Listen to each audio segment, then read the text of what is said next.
Hello' dear sir বাইদেউসকল, আশা কৰোঁ সকলোৱে ভালে আছে। টেকন'লজি ইনফো চেনেললৈ আপোনালোকক স্বাগতম জনাইছোঁ। তো হৈ যোৱা টেটকাম ৰিকুৱাৰমেণ্ট 2024 যিটো ডিমা হাছাও ডিষ্ট্ৰিক্টত ছানডে 10/11/2024 যিখিনি প্ৰশ্ন আহিছিলে, তো হয়তো তাৰ ভিতৰৰ পৰা থুলমূল কিছুমান প্ৰশ্নৰ বিষয়ে আজি আলোচনা কৰিম, অৰ্থাৎ উত্তৰ লৈ আলোচনা কৰিম। ইয়াৰ ভিতৰতে কিবা অজানিত হৈ যোৱা ভুলত্ৰুটিৰ বাবে মাৰ্জনা মাগিছোঁ। আৰু লগতে যিসকলে নতুন চেনেলটো ছাবস্ক্ৰাইব কৰা নাই, কাইণ্ডলি চেনেলটো ছাবস্ক্ৰাইব কৰি ল'ব আৰু লগতে বেল আইকনটো প্ৰেছ কৰি ৰাখিব, যিখন নটিফিকেশ্যন আমি কিবা বস্তু এটা বা কিবা কণ্টেণ্ট বা কিবা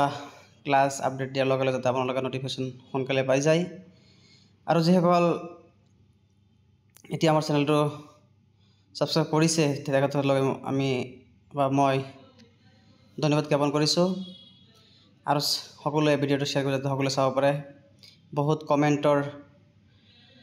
পিছত অৰ্থাৎ সময়ৰ খুবেই নাটনি এই ভিডিঅ'টো বনাইছোঁ। গোটেই দিন ব্যস্ততাৰ মাজতো কুৱেশ্যনসমূহ আলোচনা কৰিবলৈ প্ৰস্তুত কৰিছোঁ, অৰ্থাৎ ভিডিঅ' মেকিং কৰিছোঁ। আপোনালোকে চাব বুলি আশা ৰাখিছোঁ। সকলোৱে ভিডিঅ'টো স্কিপ নকৰাকৈ সম্পূৰ্ণকৈ চাব, সম্পূৰ্ণকৈ চাই কমেণ্ট কৰিব। আৰু কিবা যদি অসুবিধা হয় বা কিবা বাই মিষ্টেকত থাকি গ'লে আমালৈ কমেণ্ট কৰি জনাব, আমি শুধৰাই দিবলৈ চেষ্টা কৰিম। তো বলক পলম নকৰি ভিডিঅ'টো আৰম্ভ কৰোঁ। তো আপোনালোক সকলোৱেতো গমেই পাইছে যে ডিমা হাছাও ডিষ্ট্ৰিক্টত যিটো টেটকাম ৰিকুৱাৰমেণ্ট হৈছে তাৰ বিষয়ে আলোচনা কৰিম আৰু যিসমূহ প্ৰশ্ন আহিছিলে তাৰ বিষয়ে আলোচনা কৰিম। ঠিক আছে, তো বলক পলম নকৰি ভিডিঅ'টো আৰম্ভ কৰিলোঁ। তো ফাৰ্ষ্ট কুৱেশ্যন আছিল যে UNESCO world heritage national park found one horn rhino, বা ইউনেস্কোৱে যিটো বিশ্ব ঐতিহ্য যিটো ৰাষ্ট্ৰীয় উদ্যান য'ত নেকি এশিঙীয়া গঁড় পোৱা যায়, এইটো আহিছিলে প্ৰশ্নটো। আৰু সেইটো হৈছে Kaziranga national park. Kaziranga national পাৰ্কত এশিঙীয়া গঁড় পোৱা যায়। আৰু মিনি কাজিৰঙা বুলি ক'বলৈ গ'লে আমি জানো যে ওৰাং নেশ্যনেল পাৰ্কক আমি মিনি নেশ্যনেল পাৰ্ক হিচাপে আমি জ্ঞাত। অ'কে, মানে তাতো পোৱা যায়, ওৱান হৰ্ণ ৰাইনো পোৱা যায়। ঠিক আছে,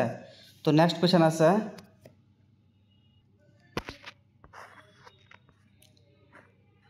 কৈছে যে কুৱেশ্যন নম্বৰ 2 আছে total number of refinery in Assam, মানে কেইটা ৰিফাইনাৰী আছে অসমত? চাৰিটা আছে। কেইটা আছে? চাৰিটা আছে। Assam has 4 refinery. ঠিক আছে, 1 নম্বৰ হৈছে নুনমাটি ৰিফাইনাৰী, 2 নম্বৰ হৈছে Numaligarh refinery, 3 number Bongaigaon refinery আৰু 4 নম্বৰ হৈছে ডিগবৈ ৰিফাইনাৰী। ইয়াতে জাষ্ট আহিছিলে যে কেইটা? চাৰিটা আহিছিলে, এনেকৈ আহিছিল। তো মই এক্সাম্পলত দি দিছোঁ। ঠিক আছে, এতিয়া আপোনালোকে এইটো বস্তুটো মিলাই ল'ব যে কোনটো ডিষ্ট্ৰিক্টত কোনটো অৱস্থিত। এনেকুৱাও আহিব পাৰে যে ডিগবৈ ৰিফাইনাৰী যিটো আছে এইটো ক'ত অৱস্থিত, বা অসমৰ কোনখন জিলাত অৱস্থিত, এনেকুৱা আহিব পাৰে। তো এনেকৈ আপোনালোকে প্ৰশ্নৰ কিছুমান নিজে প্ৰশ্নৰ মডিফাই কৰি ল'ব। এটা প্ৰশ্নৰ পৰাই যেন 2, 3, 4টা প্ৰশ্ন যাতে আপোনালোকে বনাব পাৰে, আৰু সেই 2, 3, 4টাৰ প্ৰশ্নৰ উত্তৰ আপোনালোকে যাতে মেকিং কৰিব পাৰে, এনেকুৱা ব্যৱস্থা কৰি ল'ব, যিহেতু অকাই পকাই দিয়ে থাকে। ঠিক আছে, এবাৰ হৈ যোৱা এডিআৰৰ যিসমূহ এক্সাম আছিল, তো গোটেই প্ৰশ্নসমূহ যে আছিল, এই প্ৰশ্নৰ লগত এই ডিব্ৰুগড় যিটো টেটকাম ৰিকুৱাৰমেণ্ট হৈছে ইয়াৰ লগত প্ৰায় আপোনাৰ 30, 45 এনেকুৱা 50লৈকে প্ৰায় মিলি আছে। তো সেইকাৰণে কি কৈছোঁ, মই আগতে কৈছোঁ এটা কথা যে যিসকলে এক্সাম দি আছে, এইটো কোনো কথা নাই যে এডিআৰো দি আছে বা ইৰিগেশ্যন দি আছে বা APDCL দি আছে বা APHC বা UPHC দি আছে। তো এইটো যে সেইটোৰ কাৰণে এটা ফিক্স কৰি দিয়া হৈছে বা লিমিটেড দিয়া হৈছে যে এইটোতে আহিব, অন্য কোনো এক্সামত এইটো নাহিব, এনেকুৱা নহয়। তো আপুনি এটা এক্সামৰ কাৰণে পঢ়িলে হয়তো 2-4টা এক্সামৰ কাৰণে আপোনাৰ হেল্পফুল হৈ যাব। ঠিক আছে, তো এনেকৈ আপোনালোকে বস্তুবিলাক যেতিয়া এনেকৈ আপোনালোকে কনচেপ্ট ক্লিয়াৰ কৰি ল'ব, তেতিয়াহ'লে আপোনাৰ কোনো টেনশ্যন নাই। যিকোনো বস্তু এটা মূল ভাৱ যিটো আছে, চামাৰিখিনি আপোনালোকে জানি থৈ দিলে, তো তাৰ পৰা যিটো প্ৰশ্ন নাহক আপোনালোকে ডাইৰেক্ট কাৰেক্ট এনচাৰ দিব পাৰিব বুলি মই আশা ৰাখিছোঁ। ঠিক আছে, তো বলক নেক্সট কুৱেশ্যনলৈ যাওঁ। নেক্সট কুৱেশ্যন আছে যে ফাৰ্ষ্ট আহোম কেপিটেল তো এনেকুৱা আহিব দ্বিতীয় কেপিটেল বা আহোমে শেষৰ যিটো কেপিটেল আছিল শেষৰ কেপিটেলটো কি আছিল এনেকুৱাটো আহিব পাৰে তো ইয়াতে আছে ফাৰ্ষ্ট কেপিটেল পাতিছিল আহোমসকলে ফাৰ্ষ্ট কেপিটেল পাতিছিল ক'ত চৰাইদেউ শিৱসাগৰৰ চৰাইদেউত পাতিছিল অ'কে তো নেক্সট আছে বৰ্তমান চৰাইদেউ ডিষ্ট্ৰিক্ট হৈ আছে আৰু চৰাইদেউ এইটো এটা হেৰিটেজ ইউনেস্কোৱে কি কৰিছে হেৰিটেজ চাইট হিচাপে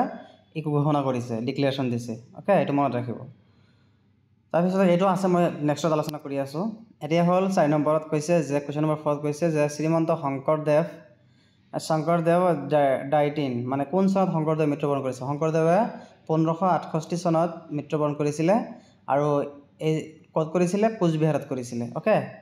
হৈ গ'ল কুৱেশ্যন নম্বৰ 4 আছে 4 গ'ল 5ত আছে যে নিযুত মইনা স্কিম টোটেল বাজেট অসম চৰকাৰে যিটো কৰিছিলে বা এনেকুৱা আহিব পাৰে যে নিযুত মইনা আঁচনি কোন চৰকাৰে কৰিছে ঘোষণা কৰিছে ভাৰতৰ কোনখন ৰাজ্যই ঘোষণা কৰিছে এইটো হৈছে অসম চৰকাৰে ঘোষণা কৰিছে আৰু সেইটো হৈছে যে নিযুত মইনা আঁচনি যিটো টোটেল বাজেট আছিল স্কিমৰ বাজেট যিটো আছিল সেইটো হৈছে 1500 crore অ'কে নেক্সট কুৱেশ্যন আছে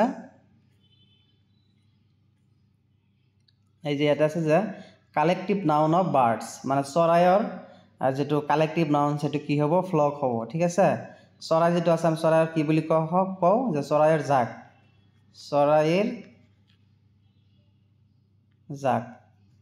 চৰাইৰ জাকক আমি কি বুলি কওঁ ইংৰাজীত ফ্লক বুলি কোৱা হয় জাক মানে ফ্লক ঠিক আছে জাক মানে ফ্লক ওকে তো নেক্সট কোৱেশ্চন আছে a plural number of poem এই poem যেটো আছে poemৰ লগত s লগাই দিলে হৈ যাব বহুবচন ঠিক আছে একবচন বহুবচন প্লুরাল মানে প্লুরাল কই সিঙ্গুলার নহয় প্লুরাল কইছে যে poemটো যেহেতু সিঙ্গুলার আছে তেনহলে প্লুরালত হ'ব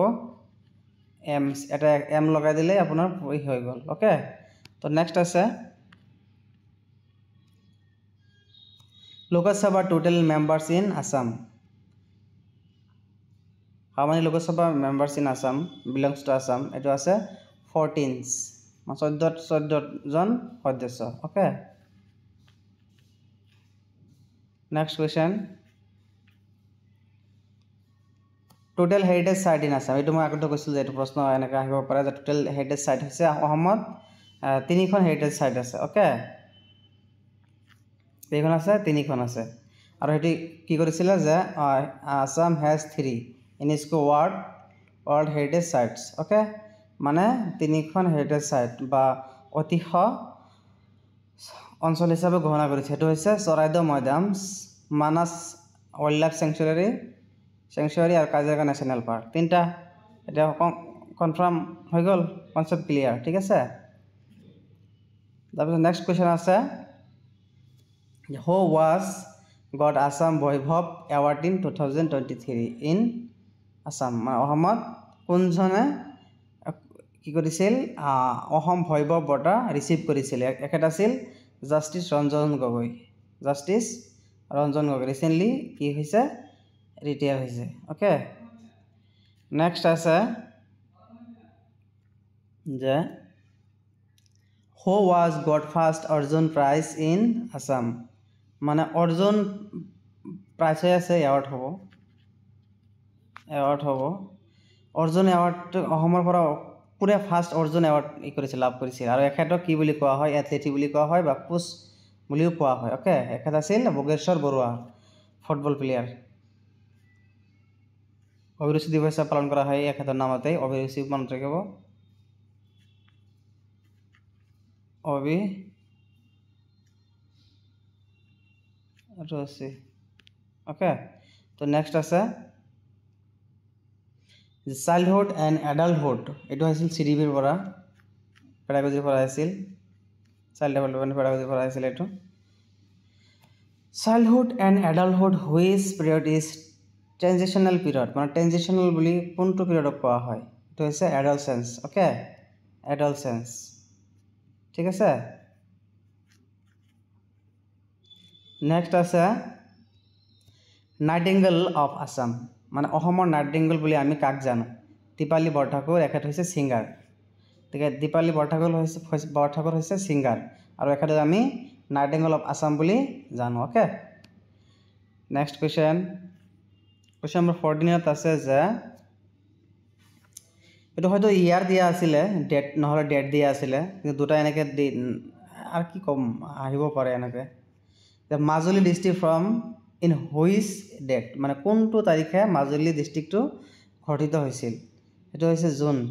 27 জুন 2016 চনত মাজুলী ডিষ্ট্ৰিক্ট কি হৈছিল ফৰ্ম হৈছিল ঠিক আছে next question master of Assam question number 15 কৈছে যে মাষ্টাৰ অফ আছাম যে অসমৰ মাষ্টাৰ বুলি আমি কাক জানো এইটো হৈছে শুৱালকুছিক জানো আৰু কিয় জানো আমি হেণ্ডলুম কটেজ ইণ্ডাষ্ট্ৰিজ আছে আৰু হেণ্ডলুম কটেজৰ ইণ্ডাষ্ট্ৰি আছে কাৰণে আমি শুৱালকুছিক মাষ্টাৰ অফ আছাম বুলি আমি জানো ঠিক আছে নেক্সট কুৱেশ্যন আছে যে এইটো হৈছে কালচাৰেল কেপিটেল অফ আছাম মানে কালচাৰেল কেপিটেল অফ আছাম বুলি আমি কাক জানো মানে সাংস্কৃতিক যেটো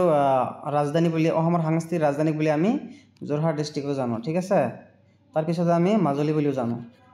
ওকে ঠিক আছে যোৰহাট মেইনলি যোৰহাট হ'ব নেক্সট কুৱেশ্যন মানে আপোনালোকে কমেণ্ট কৰি জনাব কি কুৱেশ্যন আপোনালোকে পাইছিলে কমেণ্ট কৰি জনাব ঠিক আছে তো আশা কৰিছোঁ সকলোৱে ভিডিঅ'টো চাইছে তো তাৰ বাবে আপোনালোকক ধন্যবাদ জ্ঞাপন কৰিছোঁ আৰু যিসকলে চোৱা নাই সেইসকলক আপোনালোকে চোৱাৰ সুবিধা কৰি দিব বুলি মই আশা ৰাখিছোঁ আপোনালোকে ভিডিঅ'টো সকলোৱে শ্বেয়াৰ কৰি দিব আৰু চেনেলটো ছাবস্ক্ৰাইব কৰিব যাতে আপোনালোকে যিকোনো নতুন নতুন টপিকছ আপোনালোকে পাই থাকিব আৰু মই চেষ্টা কৰিম যিমান শৈক্ষিক দিয়ক আপোনালোকক হেল্প কৰিব লাগে আমি চেষ্টা কৰি আছোঁ আৰু আপোনালোকে আমাৰ অলপ সঁহাৰি জনাব বা অলপ ছাপোৰ্ট কৰিব তেতিয়াহ'লে আমি আগুৱাই যাব পাৰিম